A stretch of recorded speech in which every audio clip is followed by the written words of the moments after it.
কি নিয়ম বাই করছে রে বাবা, কে কইলে স্বপ্ন দেখছে বিয়দনশিনী পূজা করতে হয়, এও পূজা করতে হয় যার বাই আছে, কিন্তু আমার তো বাই নেই, আমরা শুধু বইন।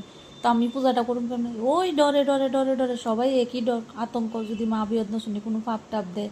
তো তার লেগে আমিও পূজাটা সবার লগে করছি, কিন্তু সবাই করছি একদিকে খুবই ভালো হয়েছে, কারণ সবার লগে পূজা করা, সবার লগে যে একটা আনন্দ, সেই আনন্দটা হয়তো বা একলা কিছু করার মধ্যে নাই। তো আজকে তো অনেক অনেক অনেক মজা হয়েছে, সবাই পাড়ার সবাই মিলে সেটা পূজা করছি। আর জানি না কবে আবার এই দিনটা পামো। তা আরেকবার যদি কেউ স্বপ্ন টপ্ন দেয় তাহলে চালু হোক আবার, যাতে আমরা সবাই করতে পারি।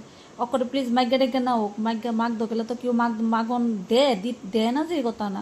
অনেকে দিতে দিতে বিরক্ত হয়ে গেছে গা, অনেকে দেয়, অনেকে কিতা কইতাম, কিছু কোয়ার নাই। এরপরে এদিকে আমি লইয়া বললাম, এদিকে মরিচ বাসনের লেগে আমি আর সুদ্দি মিললে সেরা, আর এদিকে ময়দা টয়দা মাহামাহি হইতেছে, সবাই মিললে সেরা লুচি হইব, সুজি হইব, আর এদিকে আরতি। তো এদিকে আরতি টারতি করেছে, তারপরে যজ্ঞ হইব, যজ্ঞর পর হইব কি কয় অঞ্জলি, সরি অঞ্জলি, অঞ্জলি দিয়ে সেটা, তারপরে পান টান বাসানি হয়েছে, খুবই মজা হয়েছে আজকে। আর তারপরে হয়েছে প্রসাদ খাওয়া খাওয়ি, এদিকে মধ্যে দেখো দুরা নাচ টাচ হয়ে গেছে। আজকের লেগে এতটুকুই, টাটা বাই বাই। আর যদি ব্লগটা ভালো লাগে, যদি মিনি ব্লগটা ভালো লাগে, লাইক কমেন্ট শেয়ার করে দিবা যদি ভালো লাগে।